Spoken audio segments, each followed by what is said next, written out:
Bonjour à tous.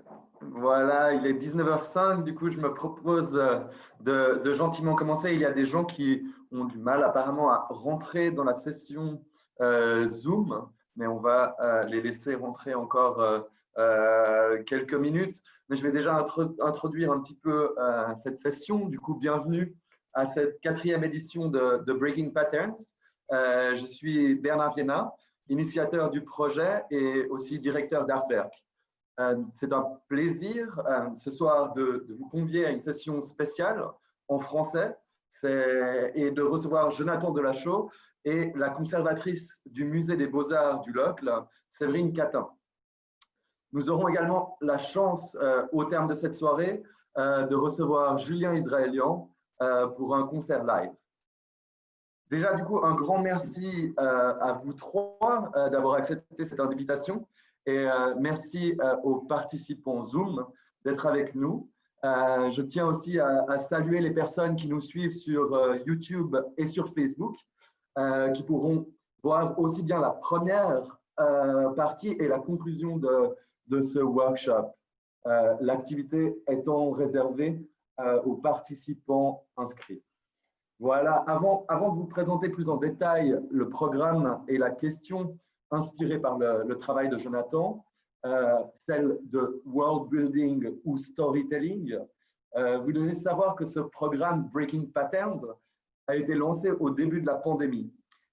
Ces masterclass sont pensés comme une manière de questionner les stratégies artistiques et surtout de faire participer les curieux et amateurs d'art aux œuvres que créent les artistes durant, on dira même une vie durant, comme pour Jonathan Delachaux. Comme une des missions d'Artwerk est de découvrir et d'expérimenter des formes de médiation et d'exposition qui contribuent à rapprocher l'art d'un large public, nous tentons de profiter des nouvelles compétences numériques acquises en ces temps troublés. Vous avez peut-être vous tous aussi dû faire ou eu la possibilité de faire des conférences comme ça à vidéo.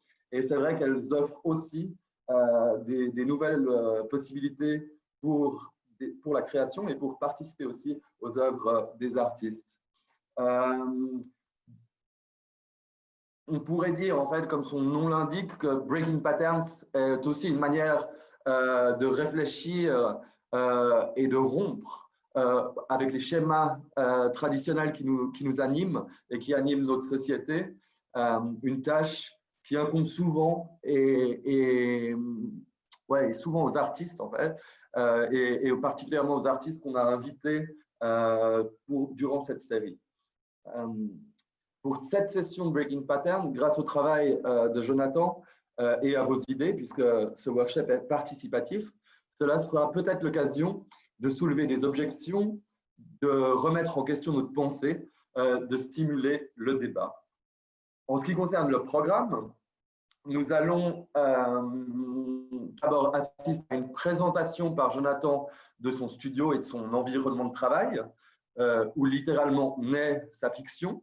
Et nous aurons ensuite la chance de rentrer plus en profondeur dans la narration avec la présentation que fera Séverine Catin.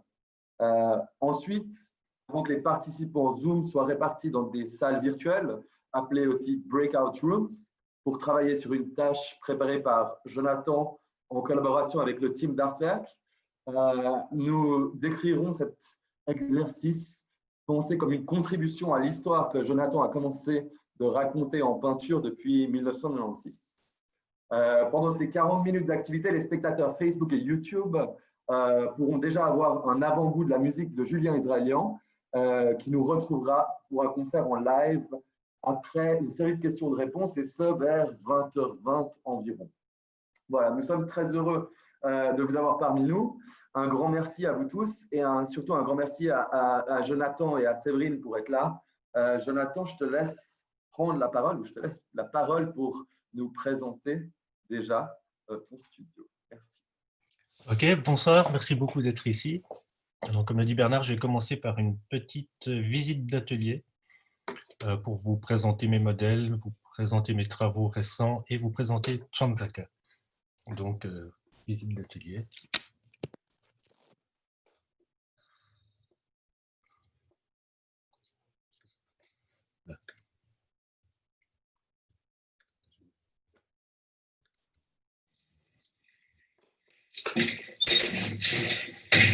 Alors, bienvenue dans l'atelier. Je vais commencer par vous présenter mes modèles. Voilà, Naïma Bourquin. À côté d'elle, il y a Johan Waquet. Alors, Naïma et Johan posent pour moi depuis qu'ils ont 13 ans. Ça fait à peu près 22 ans qu'on travaille ensemble. Avant, il y avait un troisième modèle, Vassili Lavandier. Et il est décédé en 2014. Ici, il y a un des derniers tableaux que j'ai fait avec lui.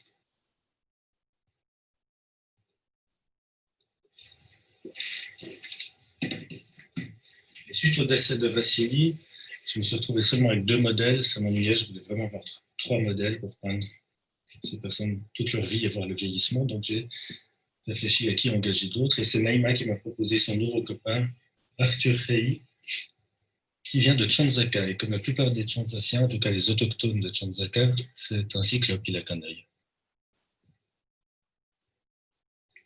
Quand Naïma a rencontré Arthur, elle était enceinte. Elle a ensuite accouché d'un petit Malkos, que je représente aussi souvent dans mes tableaux. Alors, c'est un enfant indigo et en plus, il fait de l'argérisme depuis qu'il est tout petit. Du coup, il a la peau bleue. Dans la famille, il y a encore Mardi Gras, qui est un tardigrade géant, un animal typique de Tchanzaka. On en voit beaucoup dans les rues de Tchanzaka. Je parle beaucoup de Tchanzaka. Je vais essayer de vous présenter cette ville. C'est une ville qui se trouve dans un archipel d'îles flottantes. Une ville à la dérive. Et pour vous montrer cette ville, je vais être obligé d'utiliser ce casque. Mais comme on est seulement en 2020 et que vous n'avez pas tous un casque comme ça à la maison, Zoé va filmer l'écran et je vais essayer de vous montrer la ville à travers l'écran.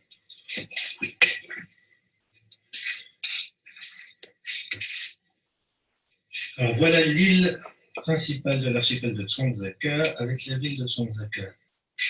Ici, on a le quartier maritime avec les conteneurs maritimes qui sont amenés à bouger. Les gens du voyage peuvent habiter là un moment, ensuite ils peuvent partir avec le conteneur ailleurs. Ici, on a une écluse qui nous amène au centre-ville. Il y a plusieurs lacs.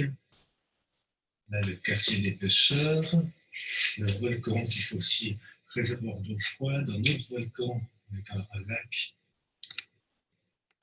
Un télésiège que vous voyez là, je ne sais pas si vous voyez maintenant le télésiège, qui est actionné par un fitness. Les gens, en pédalant, font monter et descendre le télésiège.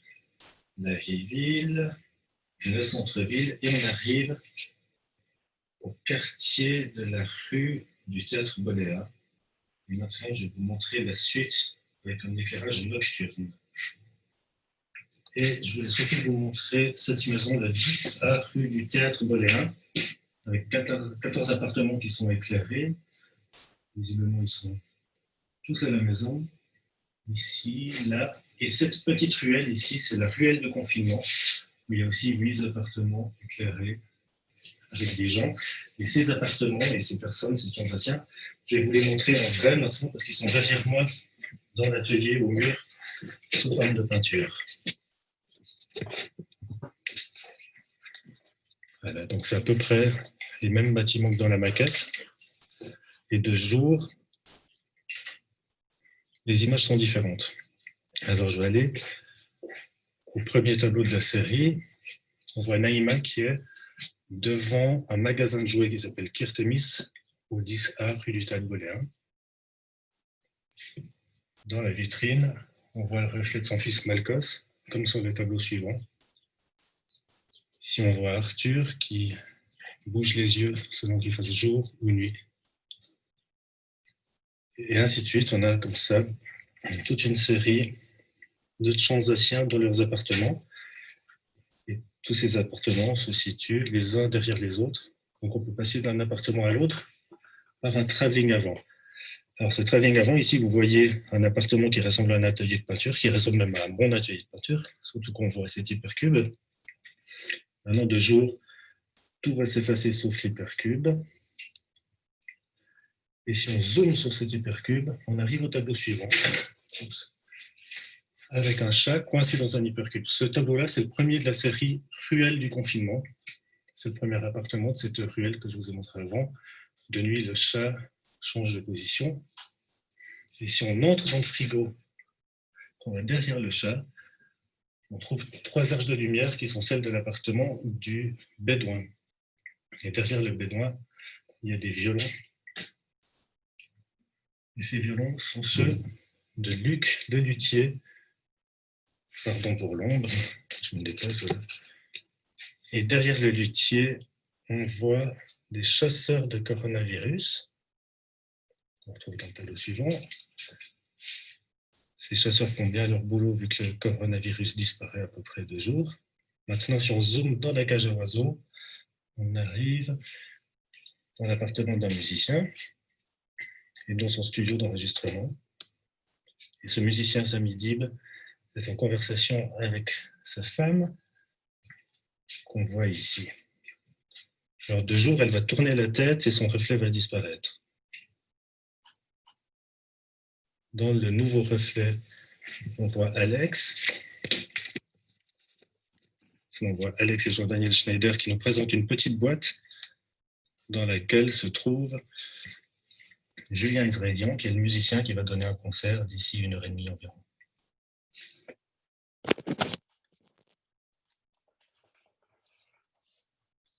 Voilà, peut-être que je redonne la parole à Séverine ou à Bernard, je ne sais pas. Alors, bonjour. Séverine, tu peux y aller. Oui. Alors, bonjour, merci Bernard pour l'invitation et je suis ravie d'être avec vous ce soir. Donc, merci Jonathan pour d'avoir introduit avec ton travail. Donc, Jonathan Delachaux est internationalement reconnu pour la construction d'une fiction, donc qu'il raconte en peinture et en installation multimédia, depuis plus de 20 ans. Donc, comment son art permet-il d'ouvrir de nouvelles perspectives grâce à la fiction et comment sa création d'univers parallèles permet de nous questionner le système économique et politique dans lequel nous vivons? Telles sont les questions auxquelles je vous propose d'essayer de répondre en introduisant le travail pictural de Jonathan. Donc, si on pose les premières bases, Jonathan a 44 ans, il vit et travaille à Genève, et il parcourt le monde entier accompagné de ses 3 personnages imaginaires. Ça fait plus de 20 ans que l'artiste a créé ses poupées de cire en 3 dimensions, qui se prénomment Vassili, Naïma et Johan, et qui l'emmènent dans toutes sortes d'aventures. Donc, Jonathan les peint leur vie et leurs errances en les faisant évoluer comme des êtres réels, en les transformant physiquement et en les incluant dans la réalité politique, sociale et culturelle qui est la nôtre. Donc, tout commence en 1996.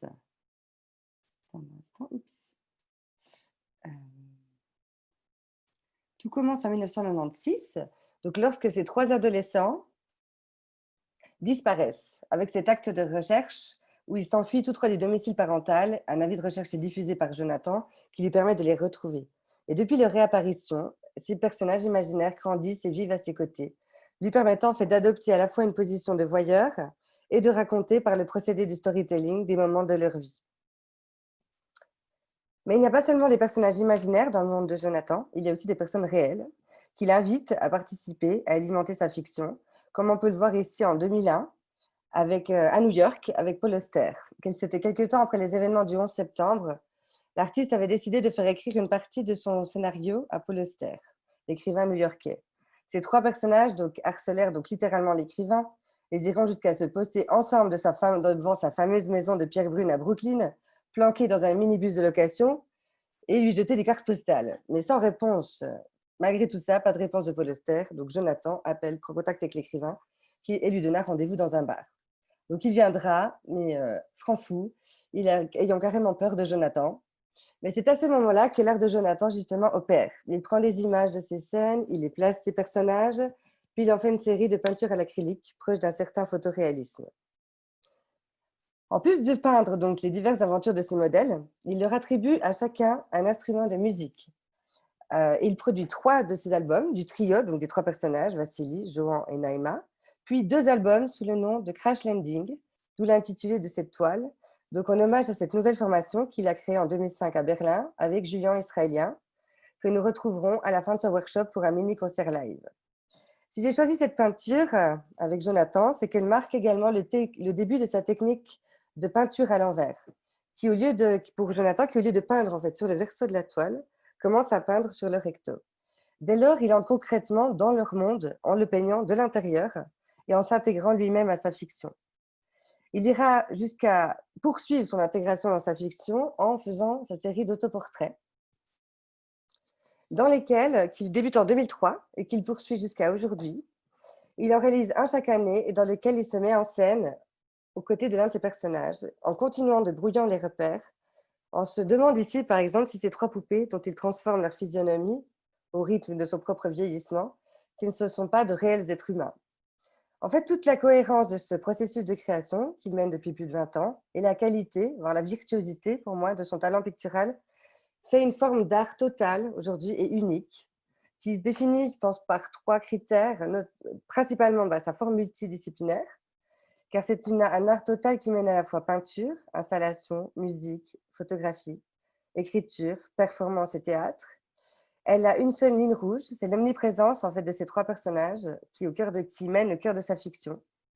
Et surtout, c'est cette démarche plastico-fictionnelle qu'il a initiée en 1994, à peine il est entré aux Beaux-Arts de Genève et malgré les critiques de ses professeurs, et toujours menée par un seul objectif, celui de poursuivre ce concept artistique tout au long de sa vie. Alors, ce qui est intéressant, je trouvais, c'est de voir que cette forme d'art conceptuel n'est pas sans évoquer celle d'autres artistes contemporains du début du XXe siècle, notamment, je pensais notamment ici à Christian Boltanski. Donc, à travers surtout, Boltanski né en 1944 à Paris, je trouve intéressant d'en parler ici par rapport à sa notion de mythologie individuelle, qui intitulait une section de l'exposition à laquelle il participait en 1972 et qui caractérise bien son œuvre. Il y raconte sa vie sous la forme d'une fiction dans laquelle chacun peut se reconnaître. Donc, il intègre à son œuvre, comme ici, intitulée Vitrine de référence en 1971, des photos, des cheveux, des bribes de vêtements de l'artiste, des échantillons de son écriture, des pages de livres, des tissus, des fils de fer et des épingles, toute une sorte d'éléments issus de son univers personnel, au point que sa biographie devient l'une de ses thématiques principales et que sa vie et son œuvre se confondent. Donc, je trouve qu'il fait totalement écho au travail de Jonathan, de par certains aspects. D'autre part, une autre peinture donc plus récente de Jonathan, qui date de 2017, appelée Lieu d'impact. Celle-ci fait totalement référence, pour sa part, au set Vivian Girl, peut-être que ça vous dit quelque chose, imaginé par Henry Darger, donc un artiste américain né en 1892, mort en 1973, donc plutôt solitaire et torturé, qui lui a consacré en secret une fresque et un roman immense pendant plus de 60 ans autour des récits de ces 7 Vivian Girls. C'était une sorte de récit, voilà, vous voyez un détail de cette fresque gigantesque. C'est une sorte de récit construit par l'artiste, une sorte d'échappatoire personnel qu'il a poursuivi toute sa vie. Donc, si son art proche de l'art brut a été considéré longtemps comme marginal, il compte aujourd'hui parmi les œuvres visionnaires les plus novatrices et les plus personnelles du XXe siècle. Donc, tout ça pour en revenir à Jonathan, qui jusqu'ici, en fait, son œuvre a consisté principalement à rendre vivants des personnages imaginaires par le biais de la peinture. Depuis quelques temps déjà, son œuvre consiste à faire exister une île fictive. Il s'agit de Chanzaka. Alors, c'est en 2013 qu'apparaît pour la première fois la notion de Chanzaka sous la forme d'un panneau de circulation d'une destination.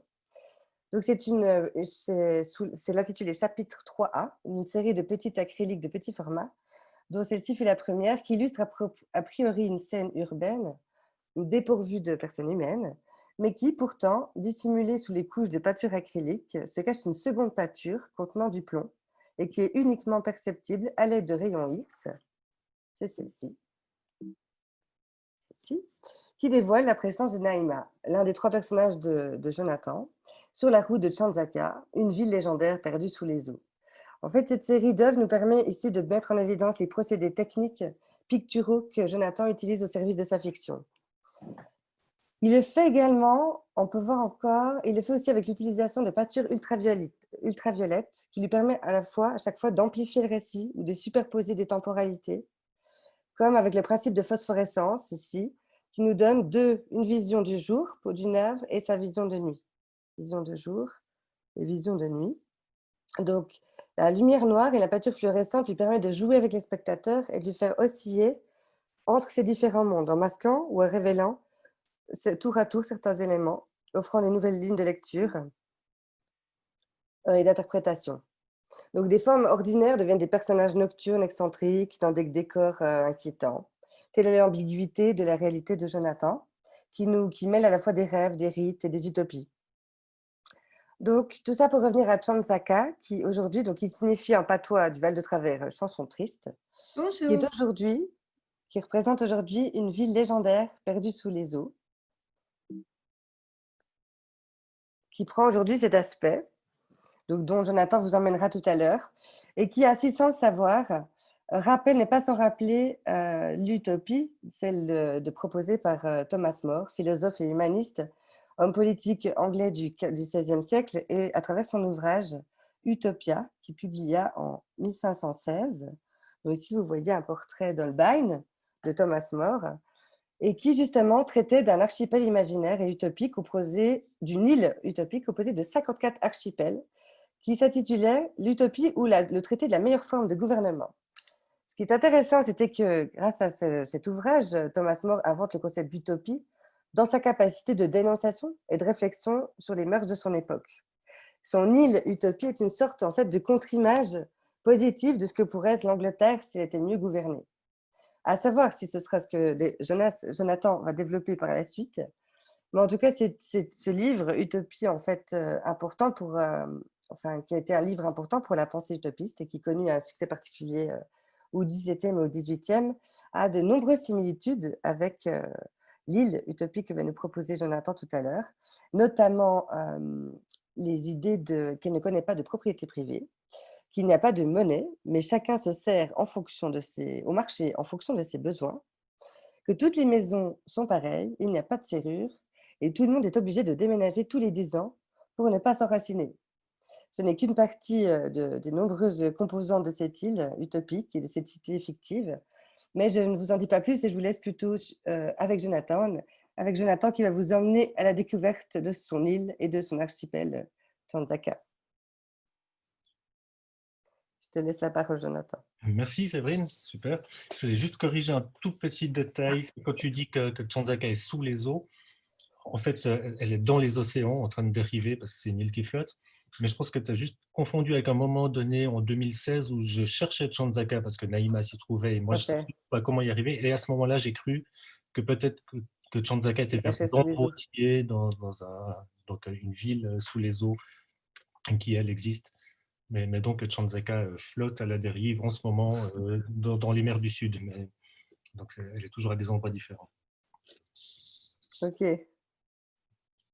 Sinon, merci beaucoup pour la présentation. Je ne sais pas si vous voulez que j'en dise plus sur Chanzaka, peut-être par rapport à cette idée des échanges. À Chanzaka, effectivement, on change d'appartement tous les ans, mais ça, c'est quelque chose qui se fait beaucoup à Montréal, par exemple. Donc, évidemment, si quelqu'un a envie de changer d'appart pour un autre quartier, pourquoi pas. Et si quelqu'un a envie de monter, je ne sais pas, le musée des fourmis ou quoi que ce soit, il n'a pas besoin de déménager, non, tout est libre. Les salles de théâtre ne vont pas s'amuser à changer de lieu tous les 10 ans. Je ne sais pas si vous voulez que je parle plus de Chanzaka ou bien si on commence à parler de la suite. Donc la suite, c'est l'archipel de Chanzaka parce qu'il y a beaucoup d'autres îles dans cet archipel d'îles flottantes. Alors moi, je représente beaucoup de Chanzaka, mais j'aimerais bien m'intéresser un peu aux îles alentours. Et je vous invite, vous, donc les participants au workshop, à partir à la découverte de cet archipel et à découvrir vous-même les autres îles qui sont peut-être complètement différentes, qui sont peut-être encore plus utopiques ou plus dystopiques. Peut-être juste, Jonathan, je t'interromps 2 petites secondes. On va pouvoir partager, en fait, comme ça, comme introduction, le wiki que tu as fait justement pour cette activité. Séverine, si tu arrives à juste stopper le share de ton écran, comme ça, hop. Excuse-moi.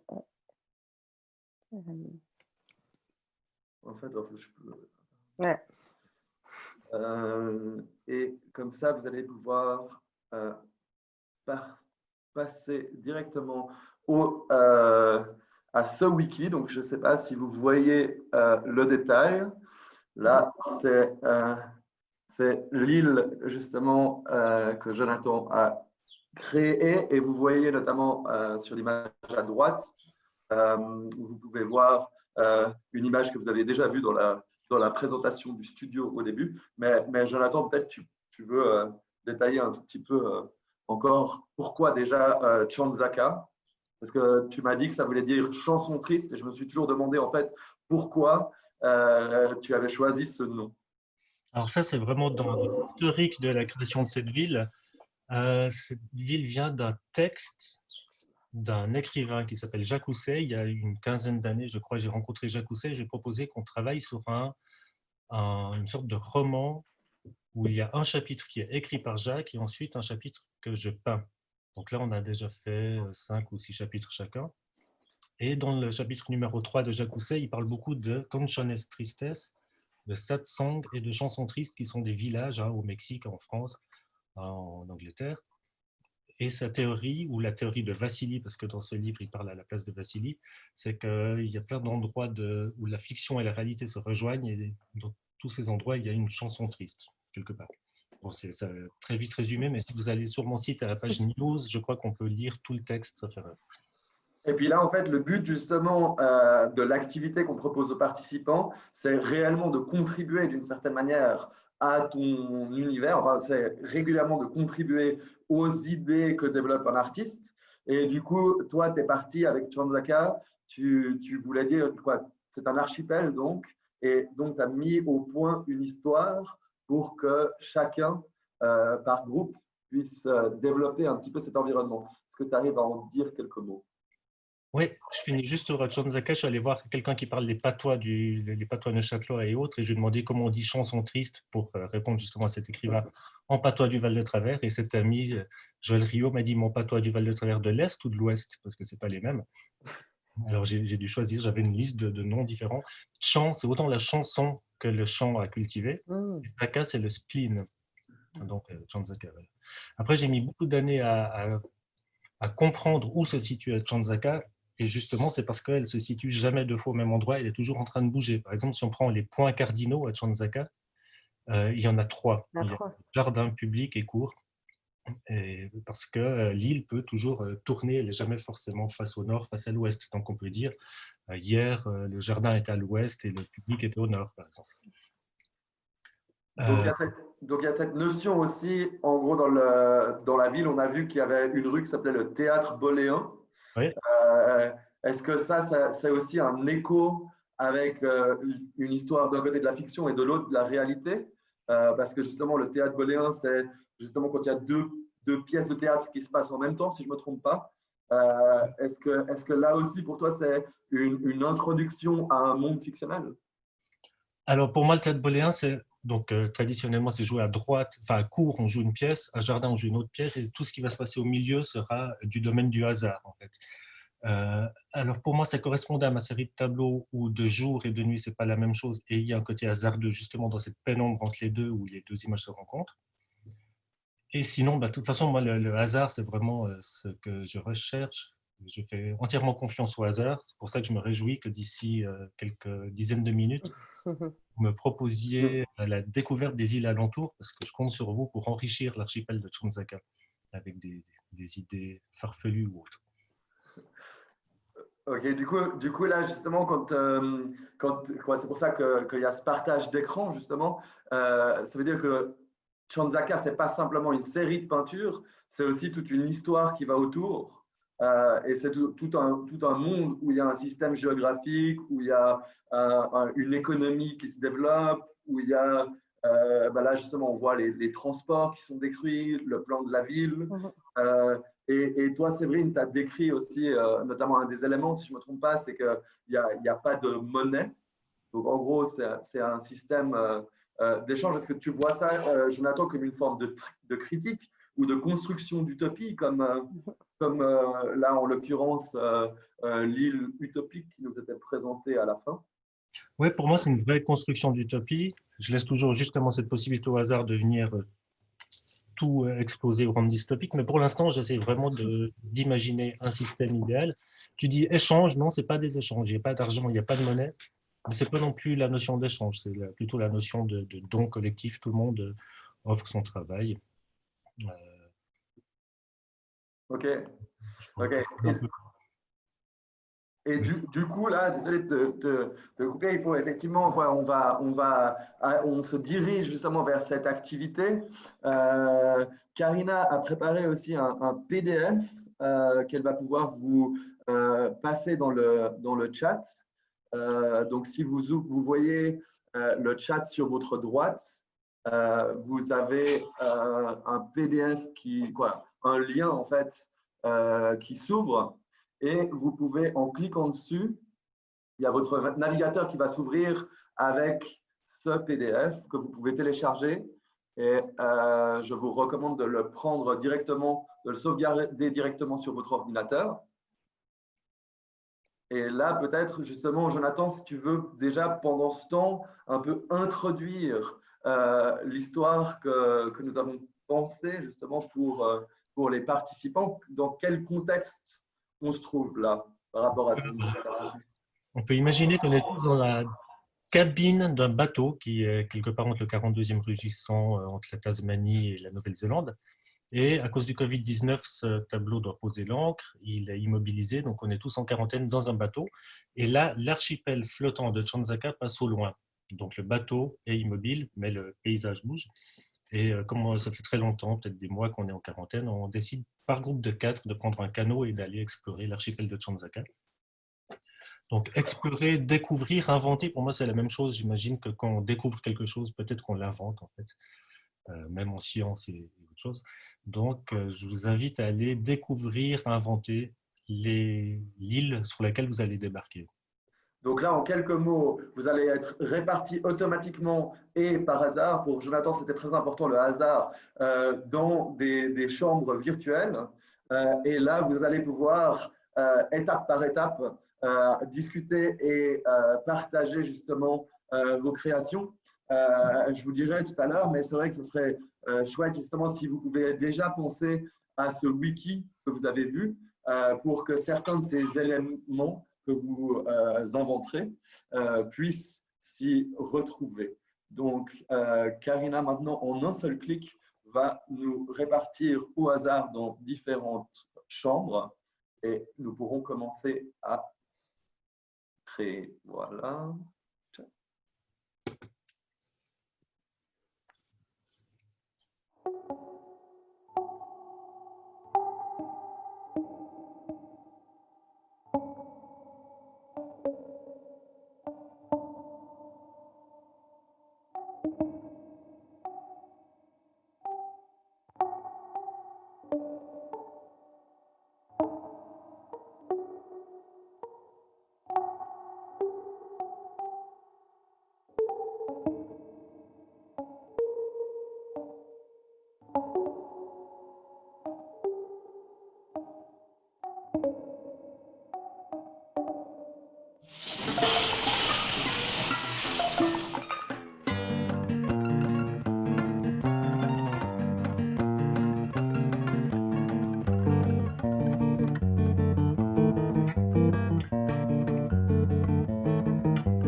Alors, je ne sais pas vous, nous, on a eu pas mal on s'est bien amusé dans nos chambres respectives, enfin, dans nos chambres, et j'espère que vous aussi. Je ne sais pas s'il y a des gens déjà qui voudraient… Ok. C'est bon? Oui. Vous voyez? Ok, donc ça, c'est notre île. C'est une version de notre île. Sur notre île, nous, c'est vraiment une végétation super luxuriante, des plantes énormes, mais pas du tout les plantes que vous pourriez imaginer au départ. On a des marguerites cataclystiques et du basilic psychédélique. Et donc, ces plantes sont tellement, tellement grandes qu'on peut vivre à l'intérieur de leurs tiges et vraiment vivre en écosystème au sein de la plante. Donc voilà, ça c'est l'introduction et je laisse mes coéquipiers vous introduire d'autres trucs de notre île. Tu peux enlever le partage. Ouais, Séverine, si tu veux continuer du coup à montrer. C'est Valério qui va continuer. Donc, hello tout le monde, j'enchaîne directement avec le basilic. Donc, c'est une plante qui est vraiment a pris une dimension folle et à l'intérieur de laquelle toute la population vit et surtout à travers laquelle ils apprennent à communiquer et surtout à échanger économiquement par la pensée. Grâce à la sève du basilic psychédélique. Voilà, c'est plus ou moins l'idée assez esquissée de cette manière. Donc, si Après, il y a… Je vous laisse la suite, les partenaires. Ouais, parce qu'après, en fait, il y avait, comme par hasard, il y a tout le monde qui avait en fait un espèce d'œuf chez lui. Et du coup il en ressort que, en fait, dans les œufs naissent des poules qui elles-mêmes pondent des œufs d'or. Et là, je peux partager avec vous parce qu'effectivement, en cherchant, on a trouvé des protagonistes de Chanzaka, voilà, qui eux-mêmes ont créé en fait une fabrique de poules alternative. Et donc, on voit aussi que même les poules, elles ont une taille particulièrement grande sur l'île. Voilà. C'est pas Anne, pardon, tu veux peut-être continuer?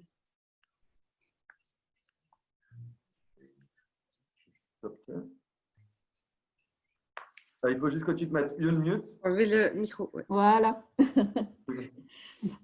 Oui, donc nous, pour finir, j'ai rien à partager visuellement, mais notre idée du déplacement sur cette île qui est assez luxuriante, elle se faisait à travers des insectes et on a choisi la libellule qui aurait une taille qui permettrait de déplacer les habitants de notre île d'un point à l'autre par les airs en fait, pour arriver à aller sur les différents points de cette île.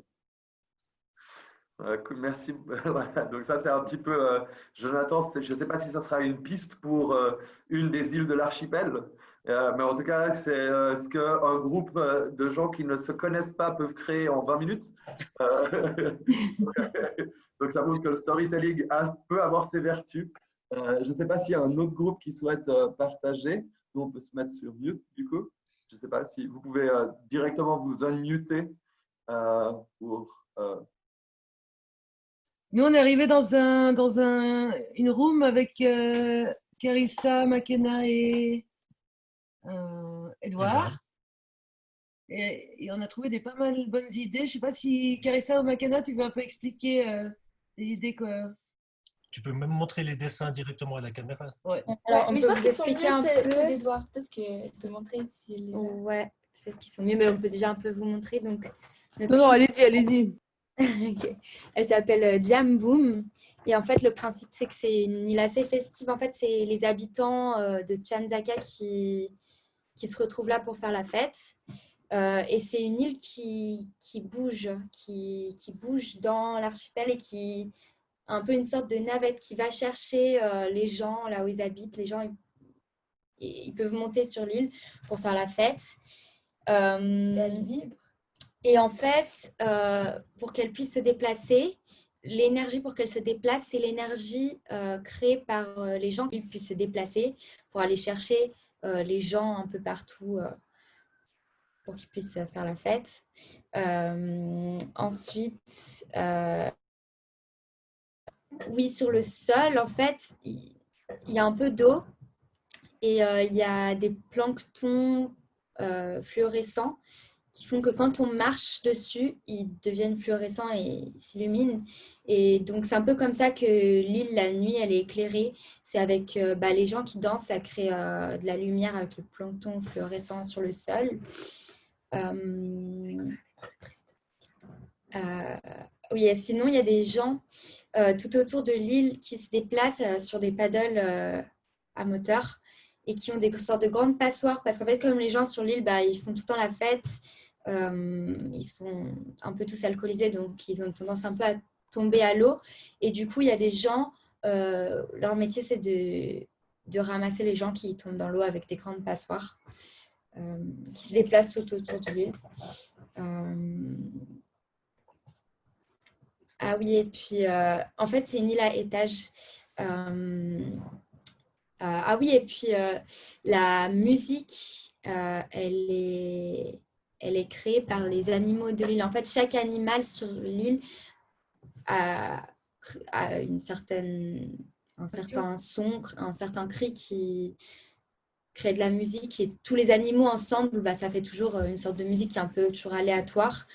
Et au dernier étage de l'île, il y a chaque mois un sorte de concours de dessin sur de l'herbe, de dessin à tondeuse à gazon.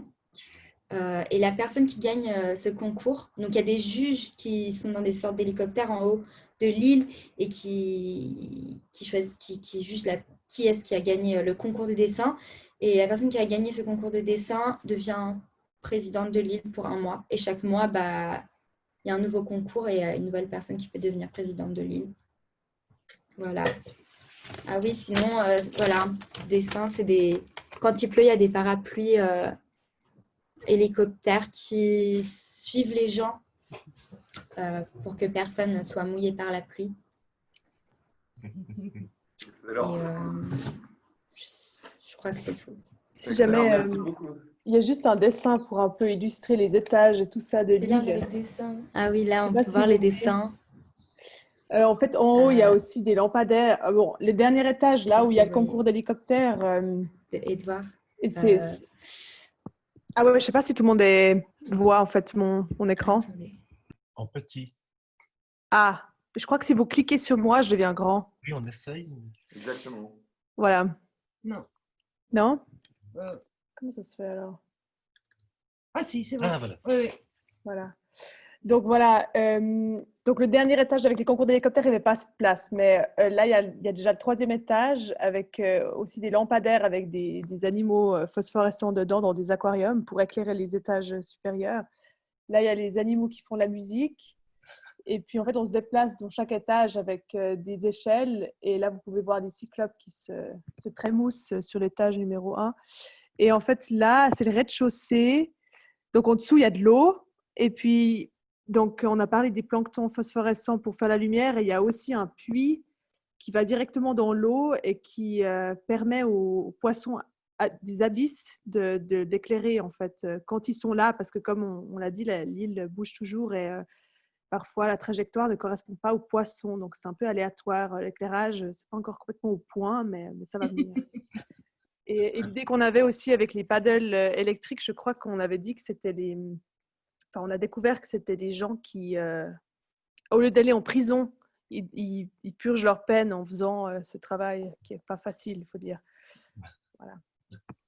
C'est tout pour Jam Boom. Cool, merci beaucoup.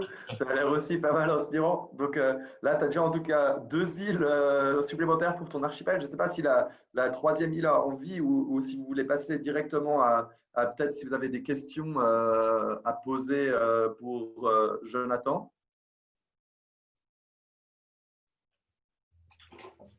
Si jamais vous pouvez, comme on est encore un petit groupe, vous pouvez, si jamais vous unmute et parler directement.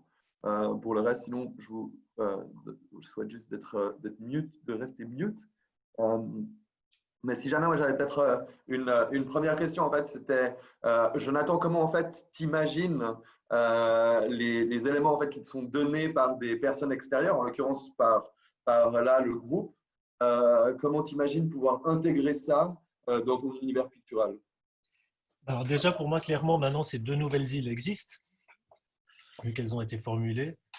Donc, dans les prochaines peintures, il y a beaucoup de chances pour que ces îles apparaissent. Et j'espère qu'elles vont continuer à vivre, qu'il y aura d'autres histoires.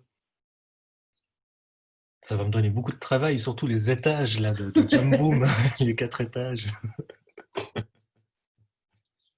crois que les fleurs géantes seront beaucoup plus simples à peindre et très chouettes, parce que très d'ardeur en fait dans l'esthétique. Je me réjouis de peindre.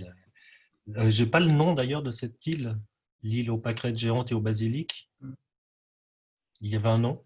Non. Mais c'est qu'on n'en a pas donné, je crois. Mais pour l'instant, on avait plus ou moins un nom pour les marguerites, parce que c'était les marguerites cataclysmites. Mais effectivement, on n'a pas encore trouvé, mais on pourra. En fait, ça c'est aussi un petit peu l'idée. Je ne sais pas dans quelle mesure vous avez eu justement du plaisir dans vos groupes. De toute façon, l'idée c'est que la personne qui a pris les notes comme ça envoie aussi à tous les membres du groupe en question justement l'email.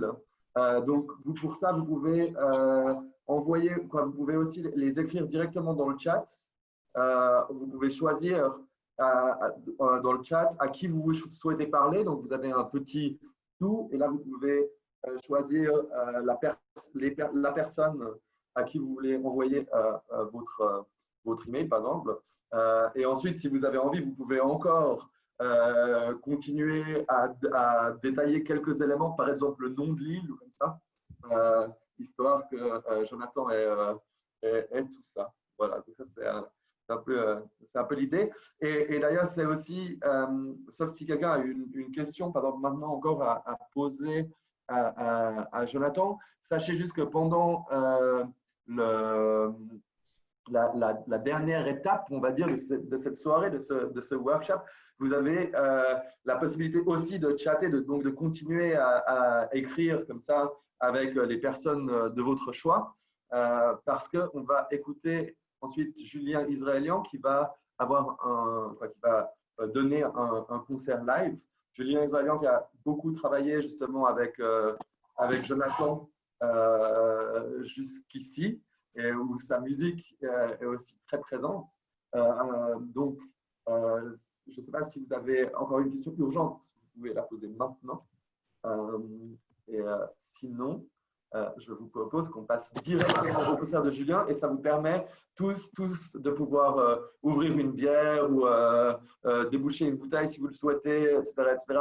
Juste simplement pour apprécier la musique et pour parler entre vous, entre nous dans ce chat. Voilà. En tout cas, un grand merci à vous. Je vous annonce directement, parce qu'après, une fois, vous pouvez aussi, après la musique ou pendant la musique, à un certain moment, quitter la séance. Si jamais il y a encore un dernier Breaking Patterns avant l'été, qui aura lieu jeudi prochain, qui sera cette fois en anglais, avec Isabelle Lewis, qui est une artiste performeuse américaine basée à Berlin, et qui a prévu, je crois, aussi une activité très intime, cette fois, dans les breakout rooms. Donc, vous êtes aussi les bienvenus. Le même processus, il faut s'inscrire pour le Zoom en ligne. Et comme ça, vous pourrez aussi être avec nous. Voilà. Du coup, Julien, je te remercie 1000 fois d'être là et je te donne la voix. Parfait.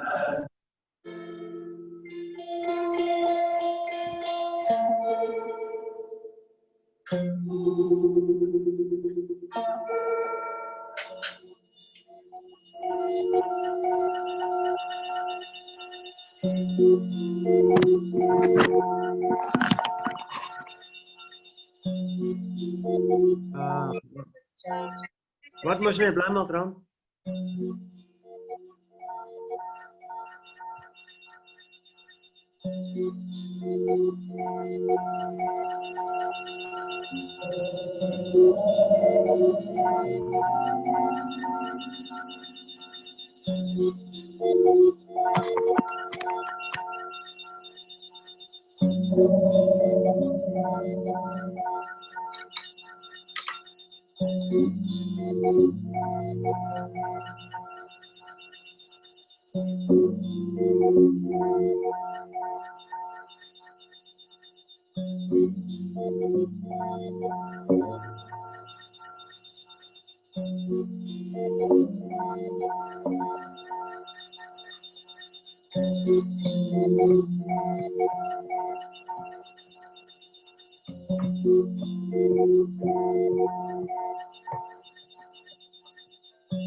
Bravo!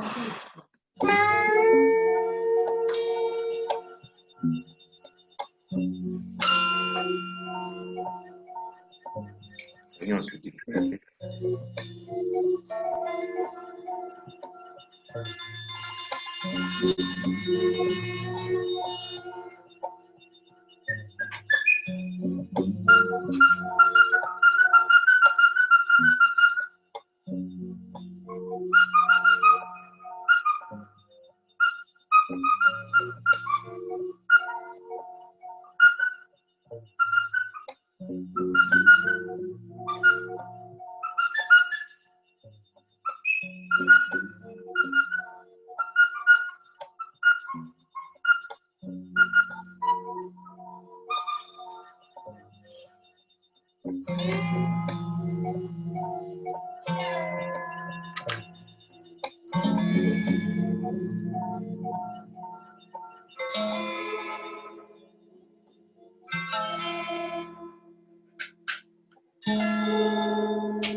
Ah!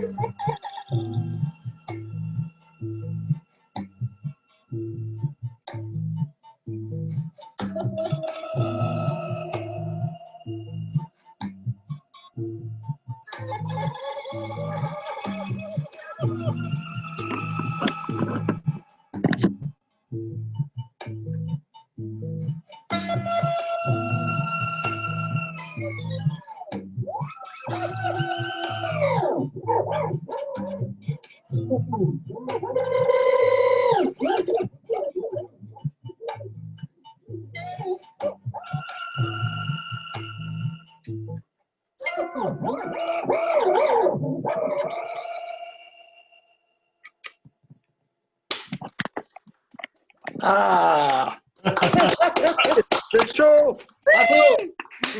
Bravo! Ah. Bravo! Et j'avais l'impression de les entendre, les personnages. Ah ouais. On y est, moi, j'y étais. Hein. Très bien. Bravo! Ouais, bravo. Bravo, merci beaucoup, Julien. Bravo, bravo. Bravo. Parfait. Merci. Merci pour tout ça. Franchement, c'est vraiment génial comme expérience. Donc, on envoie par email notre histoire, enfin, l'histoire de Bernard. Oui, je vous enverrai un mail à tout le monde un peu récapitulatif qu'il faut encore que je traduise de l'anglais, mais oui, je vous envoie ça demain ou après-demain. Et comme ça, vous avez le mail decoder@artwerk.ch et vous pouvez nous envoyer vos comptes rendus avec tout ce que vous avez créé. Et puis, je transmettrai à Jonathan aussi les éléments pour qu'il puisse continuer la création grâce à ce workshop aussi. Voilà. Merci Bernard. Merci Bernard. Ouais. Un grand plaisir, c'est aussi Karina, c'est aussi Jean qui ont filmé ça. Je crois qu'il y a eu quelques problèmes techniques de nouveau avec Facebook ou quelque chose comme ça. Mais voilà, on n'est jamais à l'abri de soucis techniques. Donc voilà, mais en tout cas, vous aurez la vidéo aussi complète sur YouTube, on va dire à partir de minuit. J'ai énormément confiance en eux. Du coup, à partir de là, ils feront le montage. Et avant minuit, vous aurez ça sur la page d'Artwerk, la vidéo complète. Voilà. Donc, je vous souhaite à tous une très bonne soirée. Merci Séverine aussi. Merci tout le monde. Merci beaucoup. Merci, bonne soirée. Merci Séverine pour ta magnifique comment on dit, présentation. Merci à vous pour la vidéo et tout, c'était incroyable. C'était vraiment super de pouvoir voir en virtuel aussi, d'entrer dans l'île.